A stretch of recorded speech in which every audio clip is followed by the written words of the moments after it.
Hey, it's Bren with Becoming the Best You. I have Sheri Berger with me. And let me tell you, this lady, I just met her a couple months ago, but we've known each other on social media for a little bit. She's got a story and she likes to help people become the best version of themselves.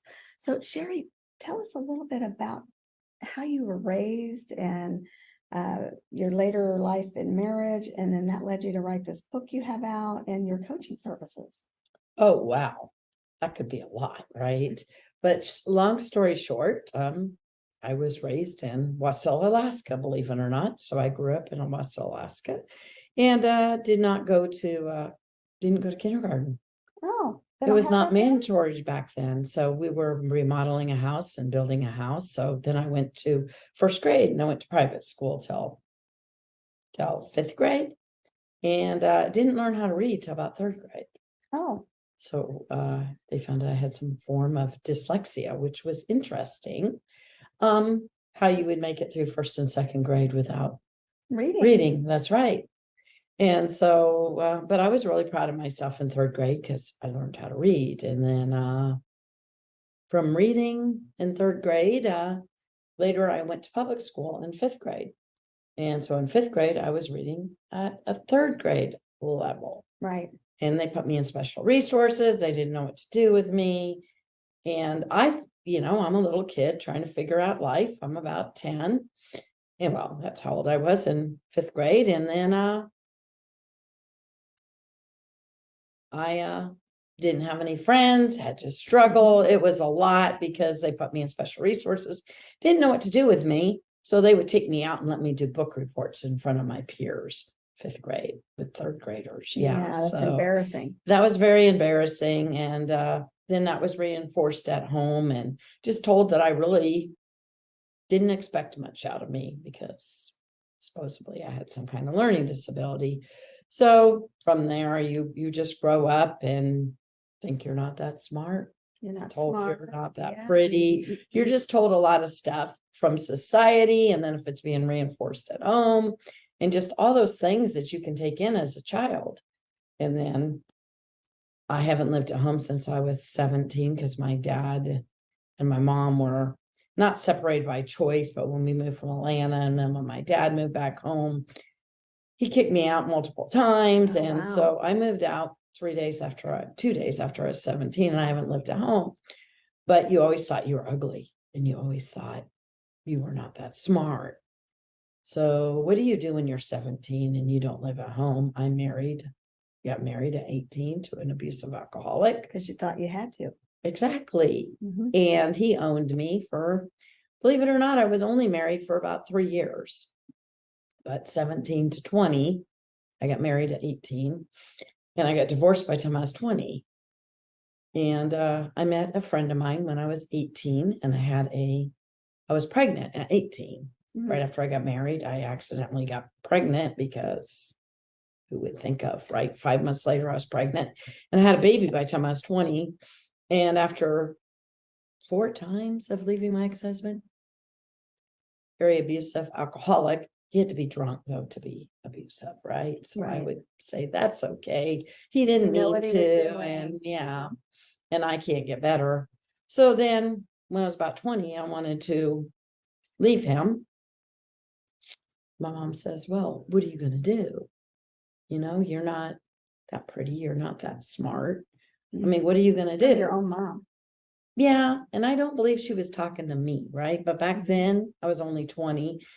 And I believe it was her, right? That she was insecure and she was, but I didn't know that at 20. And, parents can only know what they know, right? They can only what they are experiencing. And I met a guy that was amazing when I was 18. And he believed in me and he supported me and he took me under his wing and he became my second dad. And I just lost him 2 years ago. But every time I would tell myself, or I felt somebody else was telling me that I couldn't, he would say, do you want to, or you don't? So at 20, I ended up going and getting my driver's license, my GED. 20 when you got your driver's license? Wow. Before I was 21. I got it before I was 21. Come on. I got my driver's license at 21, before I was 21. And then I went and got my GED. And then I went to college. And I just didn't believe I could do it. So I got my associate's degree, then I got my bachelor's degree. And having somebody in your corner that every time you doubted yourself, when you couldn't have confidence with yourself, and they said, but you can. Why can't you? So I finally got a bachelor's degree, something I never ever thought I could do. And it was amazing. And then I had a great job, system engineer. Then I started doing, I got married the love of my life, met him along the way. Didn't want a boyfriend or a husband. Yeah, because you just went through something. Yeah. And I said, God gave me both, right? And so then from there, I met him and I had some more kids. And then I felt like I had to choose between my career and my kids. So I started staying home and doing consulting and coaching. And then I owned my own business. And what do us as women do? We do whatever we have to do Survival. to raise a family. So I was adjuncting at Brown Mackey. Well, 9/11 happened and I lost my brother in the Pentagon. And I was pregnant with number 4 child. And so I was doing consulting before that, but then I became high risk pregnancy. A lot of stuff happened. And what do? We just do what we have to do. So I adjunct, I taught classes, I did a bunch of conversions for Hy-Vee. I just did whatever I needed to do. And about 11 years ago, I started up this business. And we do a kind of combination of consulting and coaching. And we help people and we create the life and business that you deserve. Did you hear that? You do deserve it. Yeah, that you deserve, that you would love, right? That we can have the work-life balance, or can we really have it as women? It's tough. I don't know that we can. But we can decide what kind of life we want. And we can move it from here to there, which is the name of my company. And then I knew I needed to write a book. But who am I to write a book? Didn't I tell you I supposedly have some form of dyslexia?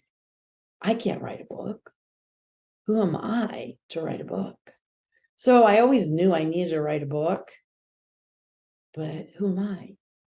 And then I lost my second dad 2 years ago. And before he passed on, I was supposed to be a speaker on a women's business cruise before, this pandemic happened. You mean the pandemic? Before that happened. And then, the world shut down. And then my second dad wasn't doing well. And I wanted to get my book written before he passed on. But I don't know. I had all these other things I had to do through the pandemic. They were shutting down small businesses. They wanted things shut down. So I had to run around and be an advocate, or I didn't have to. I don't know about you. I cried for the first 2 weeks when the world shut down. It was a change, not being able to do the things you're used to doing or want to do. So I was praying, and God's like, you have a whole toolbox. Go use it. So I went out and helped as many small to mid-sized businesses as I could. And I accidentally got caught doing the right thing. Ooh. Wow. And Governor Kelly, I got nominated for the Kansas Business Women Advocate of the Year. Governor Kelly gave me that award last year. So just a year ago, I won that award. Well, then I got another award, Small Business Superstar. And I just realized I really need to finish my book. But so all this coming from somebody that was told you weren't good enough. You weren't pretty enough. You weren't smart enough. And how many people get told that? We do. We do. And it might not be even in those words, but it's the way people talk to us, the way that they treat us, the way that they make us feel, makes you feel that way, even if you weren't said those exact words. Yeah. And so my book is about helping you create the life and business that you love. Right? And finding the balance in it all. And of course, guess what? Everything always starts with. I'm sure you're going to tell us. Mindset, right? Everything belongs in mindset. So chapter 1's all about that mindset. And chapter 2 is about having the vision, purpose, and mission, but not just for your business, but for your life, right? That's right. And chapter 3 is about having your goals set in 6 different areas I teach about. And then 4 is about having those people in your life. And this is important, guys. This also affects your mindset. Exactly. If you have the right people in your life, where can you go? And chapter 5 is about making sure that your pre-spending plan in your business and your life are in line with what you said your goals were in chapter 3 and what your vision and purpose is. And then chapter 6 is our most valuable resource. What is that? Well, that would be us or time. It'd be time, right? We can't get more of us, right? We can make more money, but we can't get more time. So if we figure out how to make sure that our time is putting all that in place. So this book, I've been teaching on this stuff for quite a while, for the last 11 years. And what I say is, it's like having a coach in a box, right? And that's why I wrote my book, is to make a bigger impact for people, because, life experience can teach you so much, but what a better way to share it, but with a book or your message, Yes. or making sure that you're living your life. And everybody learns differently. They receive information differently. So sometimes reading it gets it into the brain. Yep. And listening to podcasts and what are you doing too to grow right in those areas? So well, people just look at music, what it does. You can be in a bad mood and you're in your car and some songs come on, instantly you change. A book can do the same thing. Self-help, anything can do the same thing. A podcast, even if you listen to the book on Audible or music or a good conversation with a friend, things are needed to change your mindset. When you change your mindset, it also will affect your mood ongoing to where you're not always stuck in a bad mood. It's true. So true. So you do more than that too. You speak. I am. I'm a professional speaker. I've been speaking for 20 years now, which again, I told you, I didn't think I could do public speaking. 20 years ago, I joined Toastmasters because I was terrified to speak. And I'm an extrovert on steroids. So people are like, what? It's different. No, because if you got took out of a 5th grade special resource room and gave book reports in front of your 3rd grade peers, what would that do to you? Puts fear in you. Exactly. So I thought, everybody's going to mock me. Everybody's going to make fun of me. Oh, wait a minute. They might do it anyway, but they're going to do it no matter what, even if you're up speaking, right? So so I started doing public speaking, and then God also humbled me in that, because I was like, I don't want to do this. God goes, it's not about you, it's about your message. So I go out and try to give messages and encourage and support people, because you never know who needs your story. And you do have a story. If you have a story, get in contact with us. If you have a story about becoming the best version of yourself that can help others, then we would like to know about it, because I learn something every time I meet with Sheri. Every single time I learn a little bit more about her, what she's been through, what she's going through now, and what she's doing about it. And see, that's the key right there. What are you doing about it? Are you just going to stay stuck on that couch watching the TV, waiting for the world to give you something? Or are you going to get up and make it happen? And that's kind of what she did. She got told she was not smart enough. She got told she was not pretty enough. Who's going to marry you? She found another husband. She went on to have more children. She went on to write the book. She went on to become self-employed, and she went on to not rely on anybody else but her. You can do it too. You can do it too. What is the chapter in your book that addresses relationships? Chapter 4. That's on who you have in your life, right? And who that matters. Can we touch on that a little bit? Why that's so important? Well, because I say that there's 4 different people that you need in your life. You need your coaches, you need your mentors, you need your friends. And so those are the relationships that you need, right? You need your mentors, your coaches, your friends, and your cheerleaders. I knew I'd remember before. Cheerleaders are so important, right? People that believe in you and will encourage you and support you no matter what. Now, I'm from Kansas, and I am not a big sports fan. I grew up in Alaska. Then I lived in Atlanta. Atlanta was always fair weather. So if they supported their sports.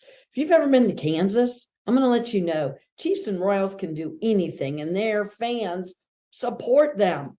I mean, we did go to the Super Bowl. We are pretty phenomenal. Let's And be the Royals real, did win right? The World Series. And the a few years Worlds back. did win the World Series. But even when we were losing, people still, we have like the loudest stand. We do.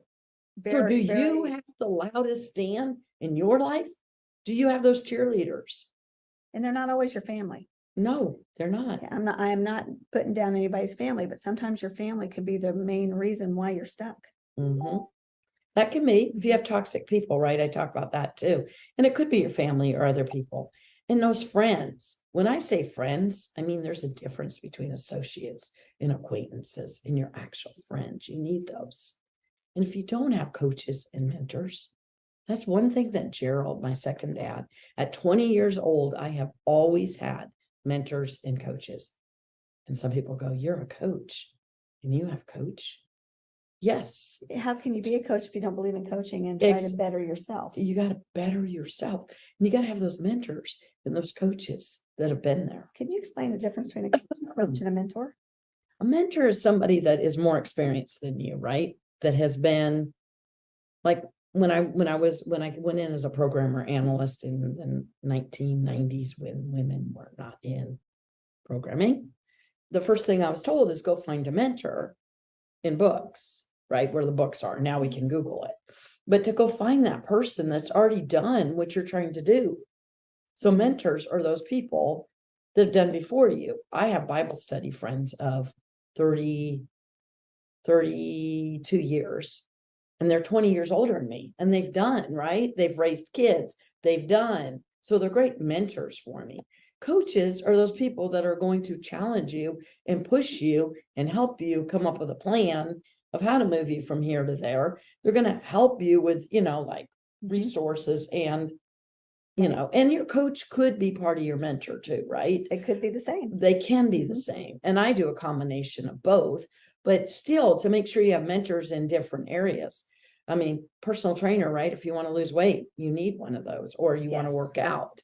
You need those people that are going to push you to the next level. And you know what? I always tell people, even people that work with me, don't always keep working with the same coach. Yes. You might get a new one. I told you my mentors of 32 years. So they're probably more my friends and my mentors. It doesn't mean that I don't get people that are in the next level for mentorship. But with coaches, I think you need to. Sometimes you can outgrow a circle, you can outgrow a coach, you can outgrow a job, you can outgrow a relationship. You sure can. Yeah. And so to make sure you're going to that next level and realize, I mean, you were saying that I became self-reliant, and I don't think I'm self-reliant. I think I tried to do that for a minute, and God threw me on my face when I went through losing my brother and everything in the Pentagon.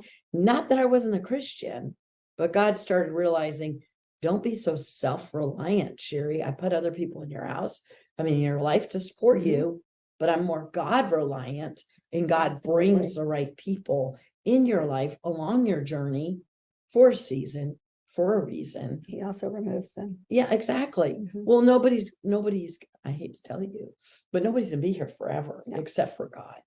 And so you're going to have people along your journey, and to realize that. And like, I just had a really hard loss, right? I told you about my amazing friend, Gerald Harris, second dad to me, more of a parent to me than my parents. And I lost him 2 years ago, but I didn't lose him, right? Because then we could go find him, right? He's in heaven. He went on to his next level, but God's going to put other people along my journey, right? As I'm evolving and growing. He does not make mistakes. And That's sometimes true. he removes the very people who we think are going to be the people that are going to get us there. And in reality, sometimes it's not. How do you give us some words of wisdom on how to go about getting rid of people in your life? I don't think you should get rid of people, but you could outgrow people. And that's okay. That's just called boundaries, right? And if you haven't read the book, why should I even try to write The book Boundaries? You got to get the book Boundaries. If you haven't read it, pick it up. There's also a podcast, right? So to have boundaries with those people, and some people will respect them. They do. And that's okay as you evolve. I have one of my friends, we've been friends for 30 some years. So she's seen me evolve over the years.